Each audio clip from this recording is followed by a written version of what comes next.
Billy Graham once said, "Your checkbook is a theological document. It will tell you who and what you worship." Now, if you're younger than me, I might need to bring that into modern-day English. If you don't know what a checkbook is, think instead your banking app. Scrolling through your transactions in your banking app is a self-assessment of what you worship. It's a peek inside your heart, and it reveals what you love, what you value, what you treasure. What did Jesus mean when he said, "Where your treasure is, there your heart will be also"? What he meant was our spending exposes what we love. Our spending exposes what we love. And if you haven't been with us for the last few weeks, we're in that section in Exodus where God commands the construction of a tent, a tabernacle for him to dwell with his people, the Israelites.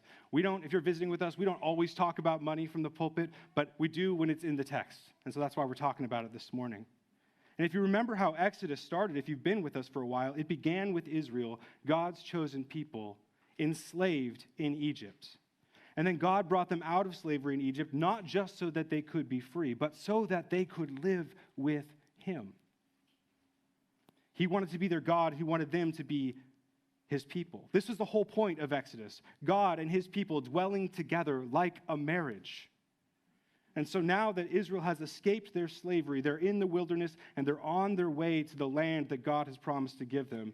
And while they're in the wilderness, God brings them to a mountain and he meets with their leader Moses on this mountain. And on Mount Sinai, God and Israel have a kind of wedding ceremony. There's a covenant forged. There's an exchange of vows. And God gives Israel the rules for living with him. Rules, if you think about it, that would be so reasonable for any spouse to expect of somebody that they're married to. Rules like, hey, be faithful to me. Spend a day with me every week. Don't love anyone else besides me. Things like that. Reasonable things. But then God gives some other instructions on the mountain. He tells Israel to create a tent for him to dwell with them. And over the last few weeks, we've looked at this tent called a tabernacle in great detail. We've seen how elaborate it is by ancient standards. We've seen how it's meant to resemble heaven on earth. We've seen that God gifted his people to build it. We've seen that it was a shadow of the glory and the beauty of God in the midst of his people that was to expand around the globe. And so the question that I want to address today is this: how did Israel fund this tabernacle? How did they pay for it? We heard a couple weeks ago that there are literally tons, like thousands of pounds of gold in this tabernacle. The priests have precious gems on their heads and their chests. They are covered in jewels and gems. Throughout the tabernacle, we find gold, silver, bronze, precious stones. And so how did they pay for this? How did they come up with all this wealth for the tabernacle? And even more relevant for us, how does God now fund the expansion of his glory, his kingdom, in the midst of his people today?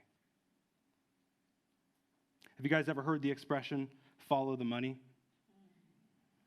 The idea is this: money leaves a paper trail. Money leaves a paper trail. And so in an investigation where money is involved, if you follow the money, you can usually find the source and the motive. Today, I want to follow the money in the Bible. We're going to look at the paper trail in the scriptures and find where the money to build the tabernacle originated, the source, and why it was given, the motive. And as we follow the money, we're going to trace it through 4 separate transactions. And if you're taking notes, here's your prompt. We're going to look at 4 transactions: wealth promised, wealth provided, wealth squandered, and then wealth sacrificed. That's wealth promised, wealth provided, wealth squandered, and wealth sacrificed. So let's look first at wealth promised.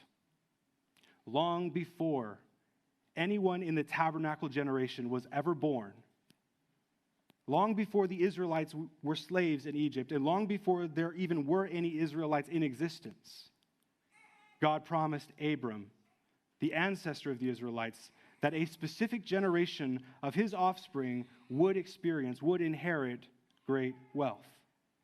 We read this in Genesis 15, verses 13 through 14. Then the Lord said to Abram, "Know for certain that your offspring will be sojourners in the land that is not theirs, and will be servants there, and they will be afflicted for 400 years. But I will bring judgment on the nation that they serve, and afterward they shall come out with great possessions." So while Israel was in its infancy, while Abraham was having the first Israelite children, Egypt proceeded to conquer the known world. They were getting rich, building an empire. God was granting them profound riches, enabling them to grow wealthier and wealthier by crushing and enslaving other nations. More than that, he was bringing fertility to their crops through the annual flooding of the Nile. And in addition to that, he permitted the wealth of the nations to flow into Egypt through trade entering in the Nile's delta. Egypt seemed to have God's blessing, enriching them beyond imagination, while they were not just oppressing God's people, but so many other nations. And yet, all the while, in the background, God was planning to plunder them. God is the source of wealth, and it was the plan of God to enrich his own people, but letting it flow through Egypt. This is incredible. This fact that God, 500 years prior, promised that Israel would become wealthy. This means that God already knows how much wealth you will receive in your lifetime. Have you ever thought about that? He knows every dollar. He knows every dollar that you will make, every dollar that he will give you. It has already been earmarked for you. Of course, you can't see it yet. Of course, you don't know how much it is. Those are heaven's secrets. But he's budgeted it for you. He knows where it's coming from. And he's preparing to give it to you when you need it. And when you can handle it. Sometimes he gives some of us more than we can handle and we squander it. Sometimes he gives others of us more than we can handle and we hoard it. But so often, he gives his people the exact right amount so that they can bless others and use it for the glory of God. Church, here is what the promise to Israel communicates to you. God is sovereign over money. God is sovereign over money. He not only owns the cattle on 1,000 hills, he owns the hills. He owns the planet. He owns the universe. He is sovereign over every dollar in this world. Well, it was nice for Israel to know that money is earmarked for them, but what about those poor people who were enslaved, not seeing a single one of those dollars? None of that promise had been fulfilled yet. None of that promise had any practical benefit to those who were enslaved in Egypt. Now, I want you to think about this from their perspective as they're in Egypt. Fast forward 500 years from Abram's promise to the time where that generation of slaves in Israel was waiting to be set free. Imagine you're an Israelite close to the end of that 400-year enslavement. You see Egypt, your captors, your slavers growing wealthy off of your sweat and blood and tears. You see them building a beautiful kingdom. You see the blessing of God falling on them and not on you. And you think, what gives? What in the world, God? You promised us this wealth, and here it is going to our enemies, those who are trying to kill us. Maybe you don't even have to imagine being a Jew in Egypt to understand this feeling. Maybe you felt this in your own life when you see the wicked prosper. You see people who lie, cheat, and steal get ahead in their careers. You see people who slander their coworkers advance up the ladder. You see people who hate God crush it in the stock market. Do you feel the world is broken? Do you ever wonder what gives? Why them? Why not me? Why not us? Why the wicked and not the children of God? Have you ever felt like that? You're tapping into a common feeling that actually goes back centuries, if you felt like that. There was once a man named Asaph who wrote a psalm about this very feeling. In Psalm 73, he wrote, "For I was envious of the arrogant when I saw the prosperity of the wicked, for they have no pangs until death. Their bodies are fat and sleek. They are not in trouble as others are. They are not stricken like the rest of mankind. Therefore pride is their necklace. Violence covers them as a garment. Their eyes swell out through fatness. Their hearts overflow with follies. They scoff and speak with malice. Loftily they threaten oppression. Behold, these are the wicked, always at ease. They increase in riches. All in vain have I kept my heart clean and washed my hands in innocence." Do you hear Asaph's complaint? Why are the wicked prospering? Why are the violent and haters of God growing rich? Meanwhile, here I am trying to live righteously, and for what?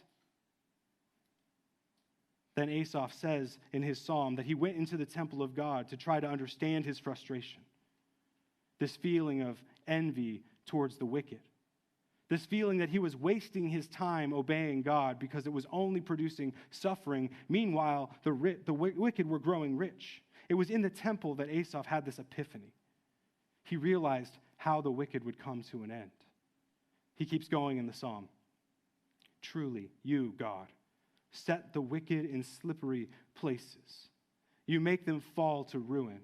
How they are destroyed in a moment, swept away utterly by terrors."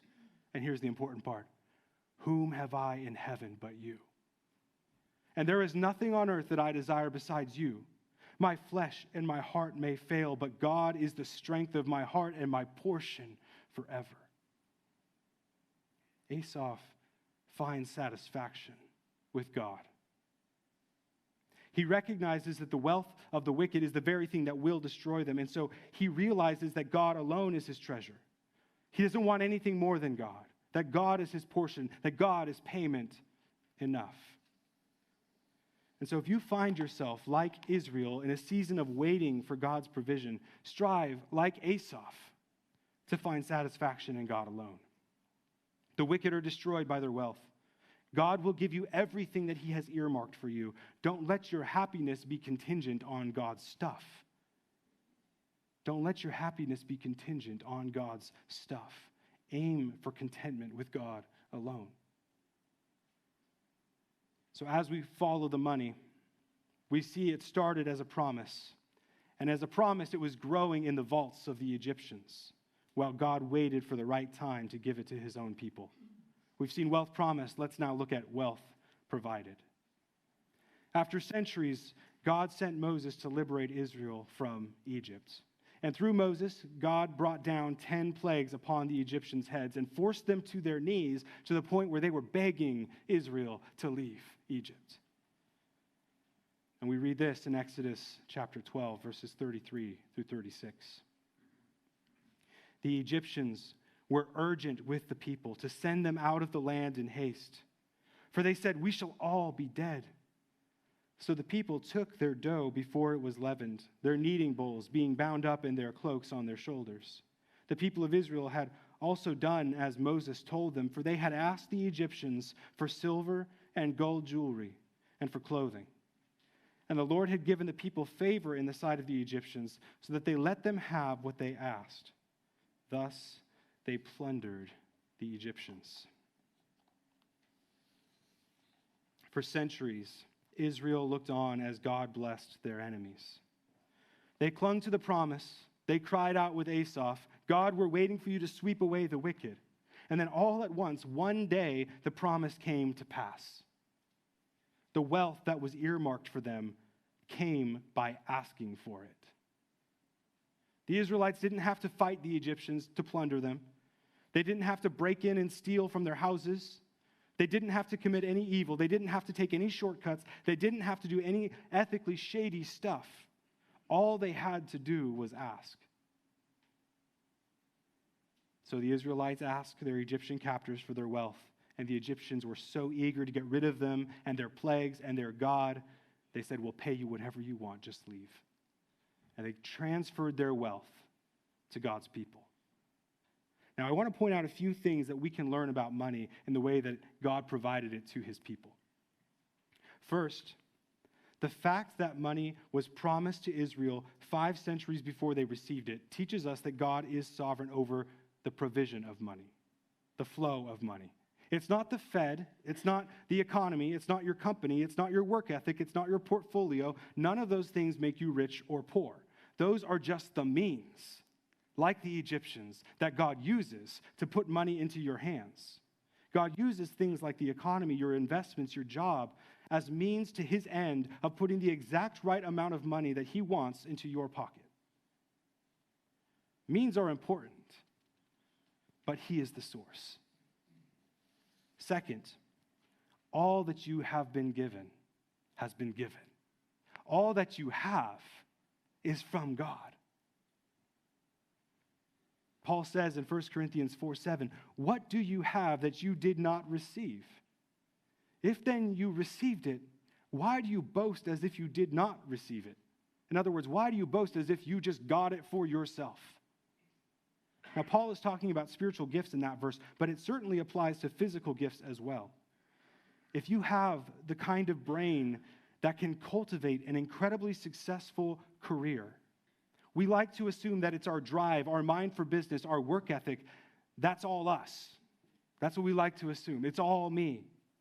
But who gave you that mind? Who gave you that body? Who gave you that work ethic? Who gave you the lucky breaks and the personality or whatever it is that helped you build wealth? It was all God, all along. Your wealth is as much a product of God's sovereign will and generosity as the plunder of Egypt was for Israel. Did you catch that? The money in your bank account, the money in your portfolio, your net worth is a product of the will and generosity of God as the plunder of Israel from Egypt. Third, even though God controls the money, you do have to act. You do have to act. Israel had to follow God's extremely strange command to ask the Egyptians for their money. They had to come by their money in God's way, not the way the Egyptians had done it, not through conquest, but it still took action. God doesn't usually bring wealth to his people who sit on their hands. The New Testament says, if you don't work, you don't eat. You do have to take action. Much of the book of Proverbs is about how to work hard and yet at the same time acknowledge that all that you receive is from the loving hands of your Father. So we've seen clearly that God himself was the source of the wealth needed to build his tabernacle. He planned it out long before the gold was ever dug out of the earth. He permitted the Egyptians to collect it, to refine it, and then he took it away from them and gave it to his own people, just for the asking. And so as we're tracing this paper trail of Israel's wealth, we've seen that wealth was promised and that wealth was provided. Let's now look at wealth squandered. Now that Israel has been given the wealth of Egypt, they head out to the wilderness. And God gives them instructions for building the tabernacle in Exodus 25, 26, and 27. So they know they will need to give some of their wealth back to God. They have in their mind a category for this. Like this money, some of this money has to go back to God to build his ornate tabernacle. They know that. This was part of the deal that God made with them on the mountain. He would provide for them, he would protect them, he would lead them, and they in turn would be faithful to him and make a house for him to dwell in their midst. That was the arrangement. But then what happened next in Israel's story? Exodus 32, verses 1 through 4 happened. When the people saw that Moses delayed to come down from the mountain, the people gathered themselves together to Aaron and said to him, "Up, make us gods who shall go before us. As for this Moses, the man who brought us up out of the land of Egypt, we do not know what has become of him." So Aaron said to them, "Take off the rings of gold that are in your ears of your wives, your sons, and your daughters, and bring them to me." So all the people took off the rings of gold that were in their ears and brought them to Aaron. And he received the gold from their hand and fashioned it with a graving tool and made a golden calf. And they said, "These are your gods, O Israel, who brought you out of the land of Egypt. When Elliot preached this passage several weeks ago, he made the point that Israel was in a hurry. They were in a hurry to get to Canaan, the land that God had promised them. And since God and Moses were taking so long on the mountain, Israel decided that they were done waiting. They were not going to wait for God or Moses any longer. But they knew they needed a God, so they took some of the wealth that they had plundered from the Egyptians, some of the wealth that God had saved for them for 500 years, some of the wealth that God provided for them just for the asking. They took it and they made for themselves a travel-sized God to go to Canaan. They took their God-given wealth and they squandered it in order to take control of their situation. I mean, that's one of money's superpowers, though, isn't it? You can use it to get out of unfavorable circumstances. That's why we love money. You can change your circumstances.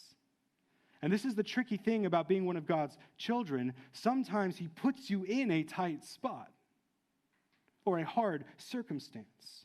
Sometimes with God, we are pushed into suffering. But with money, you can get yourself out of tight spots. With money, you can often buy your way out of suffering. Sometimes with God, you're asked to wait, but with money, you can get what you want instantaneously. I don't have to wait on God. I can afford to customize my own God, a God who doesn't make me wait, a God who doesn't lead me into suffering, a God who doesn't ask me to do hard things. Now, at this point, I think it's important that we remind ourselves that money itself is not evil. Money is not evil. God has given this wealth to Israel. The problem is not the money. The problem was their hearts. What they and what we spend our money on exposes what they and what we love. It exposes that they wanted the land that God promised more than they wanted God himself. So much so that they were willing to use their money to take control and get themselves out of their waiting and get a move on to God's land, get this, without God. And this was the whole point of the Exodus. This was the whole point of the covenant. This was the whole point of the tabernacle, to get God. And here they want to leave him behind. They have his money. His land's over there. Let's go. The whole point of the book of Exodus was to be able to say with Asaph, "Whom have I in heaven but you? And there is nothing on earth that I desire besides you." And instead they were saying, "I can live without you. I desire everything on earth except you." In squandering their wealth, Israel was saying to the God who offered to live with them, "I can live without you. Just leave your stuff. Just leave your stuff." Can you identify with Israel at the golden calf? In your weakest moments, have you ever just wanted God's stuff more than God himself? Because Israel wanted the promised land without God, they were willing to spend money that God gave them to try to take the land ahead of schedule. They were willing to pay to enact their own plan that didn't include God because they thought it was easier and faster than waiting on him. In the New Testament, we're warned about this kind of heart in James 4, verses 2 through 3.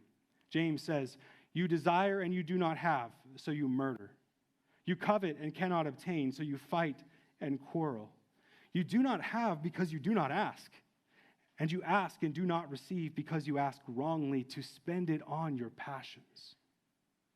This is a harsh indictment as to why we lack sometimes. Sometimes we lack because we aren't asking God. And if we do ask God, we need to check our motives. What am I after in this request for money? Do I want to escape a hard situation that God has clearly put me in to learn from?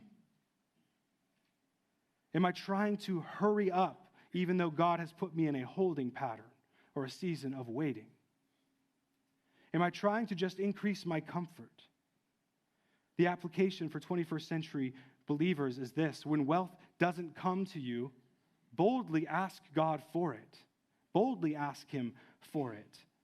recognizing that it comes from his hand, but ask him for the right reasons. Ask him for the right reasons. Don't ask him so that you can expand your passions, your kingdom, but so that you can expand his kingdom. So you can spread his glory and beauty far and wide. Israel squandered so much of the wealth God had given them. Their spending exposed what they loved, and it exposed that they didn't treasure God. All of that gold went to waste. It was ground up to powder, and then they were forced to drink it and then digest it. It was gone. As we followed the money, we've seen wealth promised, wealth provided, and wealth squandered. Let's now look at wealth sacrificed. In Exodus 25, God begins the tabernacle instructions by telling Israel how it will be funded and built. In Exodus 35, verses 4 through 9, he says this: Moses said to all the congregation of the people of Israel, "This is the thing that the Lord has commanded.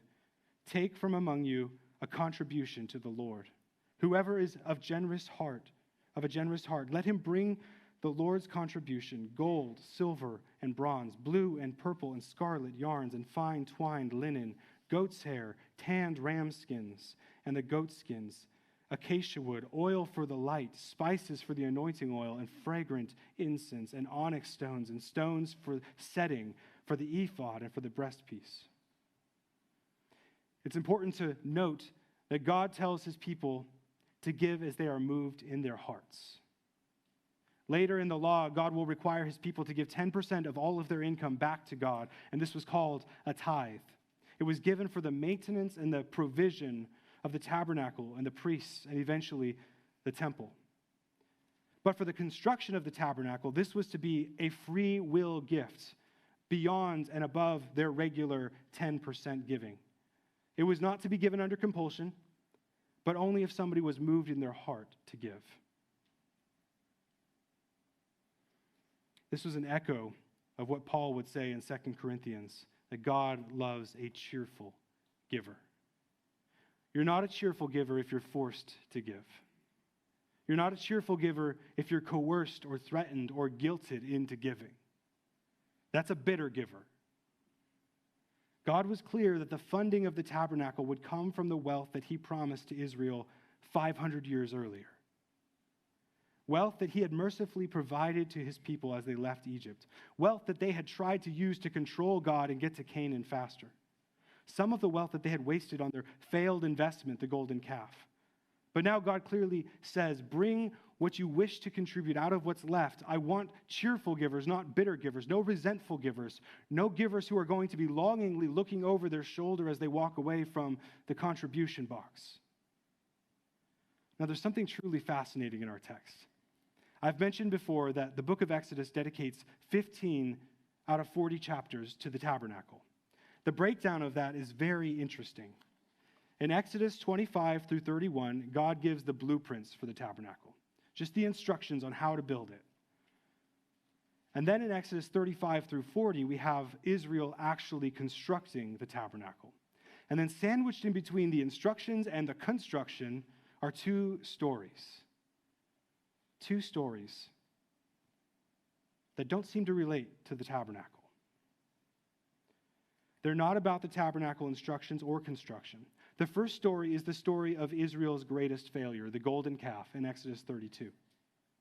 The second story is the story of God's response to Israel's failure in Exodus 33 and 34, where God shows Moses his glory. And then God renews his covenant with his failed but repentant people. And God promises that he will still be with them despite their betrayal. In other words, Exodus 33 and 34 is about God's forgiveness of the golden calf. And immediately after they receive forgiveness in chapter 34, the call goes out for the collection of the tabernacle in 35. And then in Exodus 36, we see Israel's response to this call. Look at Exodus 36, verses 3 through 7. And they received from Moses all the contribution that the people of Israel had brought for doing the work on the sanctuary. They still kept bringing him free will offerings every morning, so that all the craftsmen who were doing every sort of task on the sanctuary came, each from the task he was doing, and said to Moses, "The people bring much more than enough for doing the work that the Lord has commanded us to do." So Moses gave command, and word was proclaimed throughout the camp, "Let no man or woman do anything more for the contribution of the sanctuary." So the people were restrained from bringing, for the material they had was sufficient to do all the work and more. Let me ask you, what prompted such a generous response on the part of Israel? These people who, back in Exodus 32, didn't care about living with God so much that they were willing to squander part of their wealth to get to Canaan without him. Now, in chapter 36, they are so eager to live with God that they are sacrificing their wealth to build a house for him to live with them. They are such cheerful givers that they need to be restrained from giving. Their hearts moved them too much to give. What in the world happened to them? Why the change of heart in just a few chapters? What is powerful enough to transform people that much? The grace of God. The grace of God is powerful enough to transform a nation from a people who love money to a people who love God with their money. Remember, our spending exposes what we love. Clearly, Israel's love has been transformed from loving God's stuff to loving God. It's been transformed. And how does the grace of God do that kind of work in a person's heart, in a nation's heart? It's like Jesus said, "Those who are forgiven much love much." Those who are forgiven much love much. As humans, when we come to a place like Israel where we realize how badly we've blown it, how much we have loved the wrong things, when we come to that place and we approach God with a broken heart and then he forgives us, even though we don't deserve it, there is only one proper response to that. We love him. We love him back. The more we are forgiven, the more we love him. And here's the point of all of it, that God loved us first. The famous verse, John 3:16, "For God so loved the world that he gave." He gave. That's what love does. It gives. He gave his only begotten Son so that whoever believes in him will not perish but have everlasting life. God is a giving God. He not only gives money and wealth, but he gives up his most treasured possession for you. He gave up his Son so that you and I could be forgiven of much. And so, the tabernacle is funded by people who were forgiven much. And out of the gratitude and love that flowed from their hearts, they gave generously back to God. Where do you get cheerful givers? From forgiven people. Where do you find people who give generously as an act of worship? Among people who love much. Where do you find people who give sacrificially? People who have received the grace of God that they did not deserve. This morning, we followed the money for the funding of God's house. We saw wealth promised, wealth provided, wealth squandered, and finally, after grace, wealth sacrificed.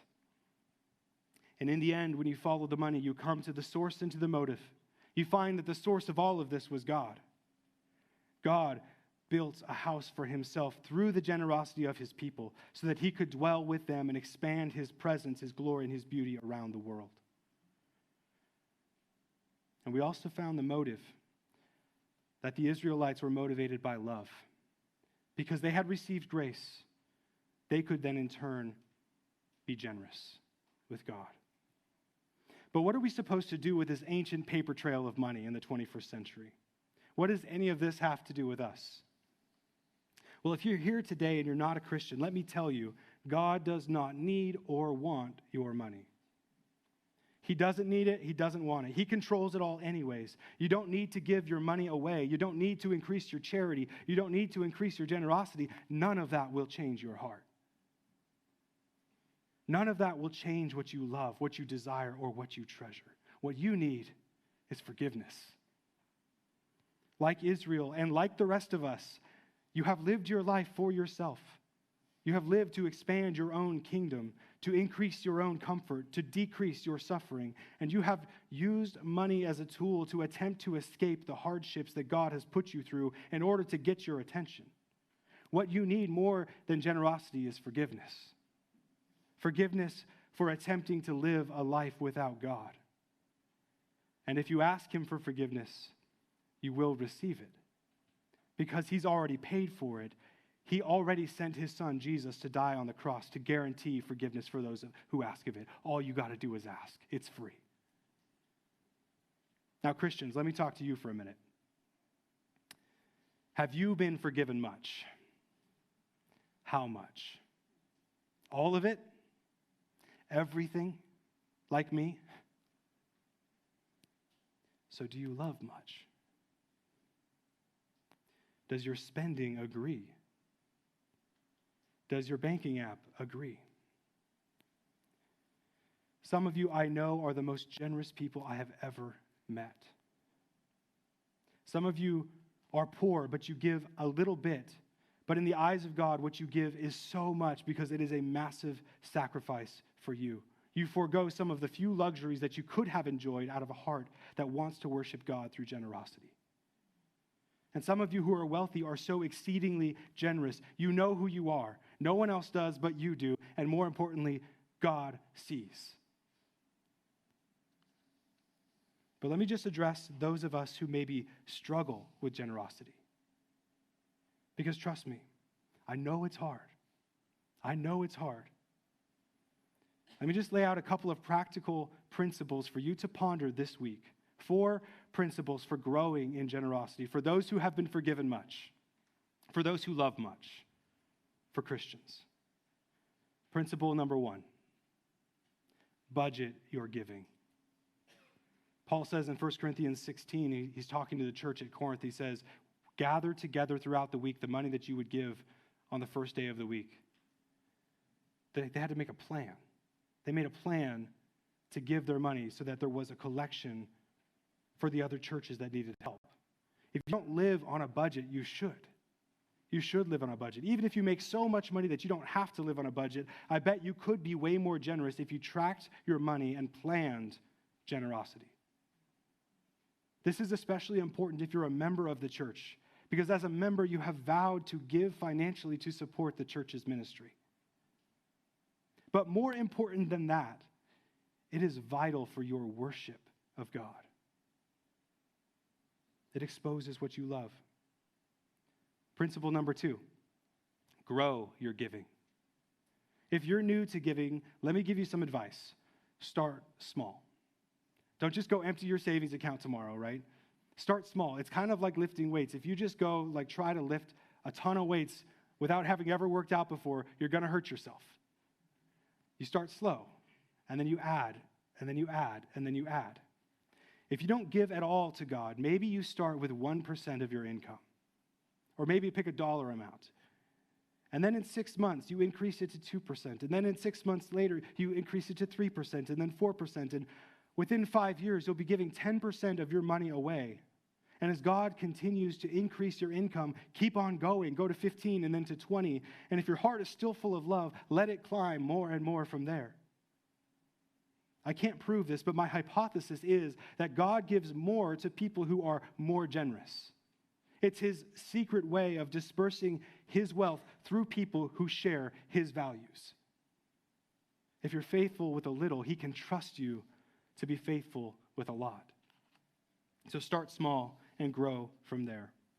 Principle number 3, sacrificial giving. Our giving should hurt. Our giving should hurt. C.S. Lewis said, I do not believe one can settle how much we ought to give. I am afraid the only safe rule is to give more than we can spare. In other words, if our expenditure on comforts, luxuries, amusements, etc., is up to the standard common among those with the same income as our own, we are probably giving away too little. If our charities do not at all pinch or hamper us, I should say they are too small. There ought to be things we should like to do and cannot do because our charitable expenditure excludes them. Are there things that you wish you could buy but you can't because you give too much money away? Do you think that it hurt God to give his son? Are we willing for our generosity to hurt a little bit? Is there a vacation we can downgrade in order to give more away? Are there streaming services that we can live without? Meals we can simplify? Can we do the unthinkable and lower our standard of living when everyone else is raising theirs? Principle number 4, future-oriented giving. The Israelites were building a tabernacle that would last 500 years until the temple was built. And then all of the artifacts, all of the furnishings, everything that was in the tabernacle was transferred to the temple where it was used in the worship of God for another 400 years. Think about this. A single generation of Israelites facilitated the worship of God for 900 years in Israel. One generation did that. Yes, every generation had to take accountability and ownership for their own worship, but those future generations always had a place to go. A place where God was present, where God's glory and beauty could be experienced. They built the tabernacle not just for themselves, but for their children and their grandchildren and their great-grandchildren. They were future-oriented in their vision. Can we have that kind of vision in our giving? Vision that can see our giving benefiting the kingdom of God 200 years from now, when our names have been forgotten, when people stop visiting our graves, and we won't care because we'll be face to face with the giver of all good things, with the one we love, and there is nothing on earth that we desire besides him. A few years ago, I was at a funeral of a dear old Christian. This brother passed away in his 90s. And though no one would ever know it, this man was a multimillionaire. At his funeral, his wealth manager spoke. His wealth manager was also a Christian. And this man said that when this brother who passed away was in his 40s, that he and his wife resolved to give away 20% of their income to organizations that labor for the glory of God around the world. And then in his 50s, this brother called again and he wanted to up it to 30% of his income. And then in his 40s, he increased it to 40% and then 50%. Meanwhile, this brother and his wife kept growing wealthier and wealthier all the time while this was happening. And at this brother's funeral, his wealth manager said that by the time he died, he was giving away 90% of his substantial income to foreign missions and to his local church. That is the kind of man God could trust, would not spend his money on his passions. The kind of man who was building God's kingdom, not his own. God funds his kingdom by giving generously to his people and then expecting us to in turn give generously back. Our spending exposes what we love. What does your banking app say that you love? Does your spending say that you have been forgiven much? Do your transactions reflect the grace that you have received? If not, what could it say a year from now? Let's pray.